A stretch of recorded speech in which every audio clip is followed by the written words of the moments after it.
Добро утро, днес ще ви покажа какво хапвам през един мой ден. 6 седмици преди първото ми състезание. Храната в момента е изключително опростена, калориите са сравнително доста ниски. Няма нищо специално, което да ям, да кажеш някаква тайна, нещо. Не, храната си е съвсем нормална, просто вече си е ниска. Това, което ще ви покажа сега, е това, което аз хапвам в моя дефицит.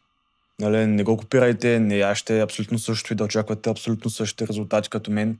Нали, това е хранителен режим, който е специално приготвен за мен, от моя треньор, за нашите цели. Нали, със сигурност ти ако пробваш да направиш същата храна, да ядеш по същия начин като мен, няма да получиш същите резултати, но може да вземеш някакви идеи за хранения. Как аз имам около 2000 калории в момента, но съм си ги разпределил на 6 хранения с цел да хапвам по-често и да се залъжа мозъка, че ям повече, като де-факто не ям много изобщо. Това е първото ми хранене. 50 грама овесени ядки, 2 цели яйца, 150 грама само белтък и сега ще добавя 100 грама боровинки по избор.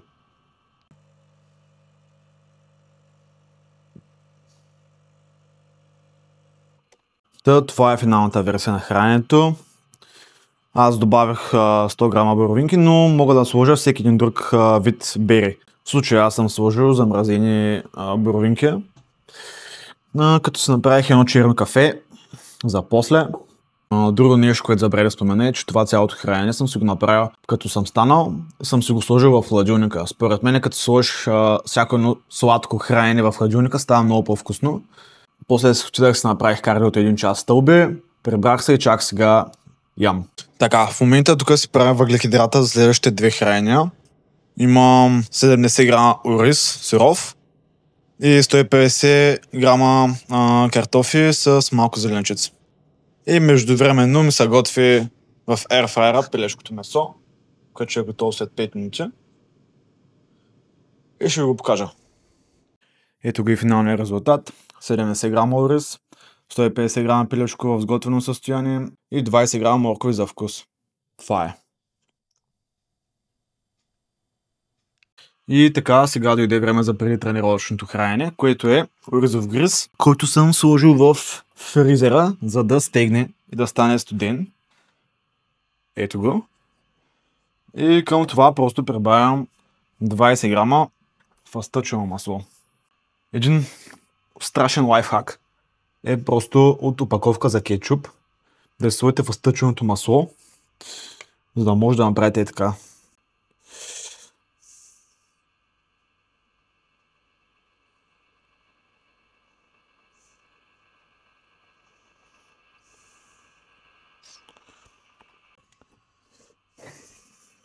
Брутално. Брутално. Това е финалният продукт. И това ми е преди тренировъчното хранене. Искам крака да правя, задна верига и това е нещо, което ще ме зареди за енергията за преди тренировката. Така, приключихме тренировката за крака и сега ще хапваме след тренировъчно хранене, а именно оризов гриз, който този път обаче е без фъстъчено масло, пак е 70 грама и пак има 50 грама протеин на прах. Това, което мога да дам като съвет е, ако сте на ниски въглехидрати в дефицит, фокусирайте се въглехидратите предимно около тренировката, преди и след тренировка. Причината да се разпределиш въглехидратите около тренировката е с цел преди тренировка да заредиш гликоген, да заредиш хубаво гликогеновите депа, да имаш енергия за залата, пъмп и така нататък.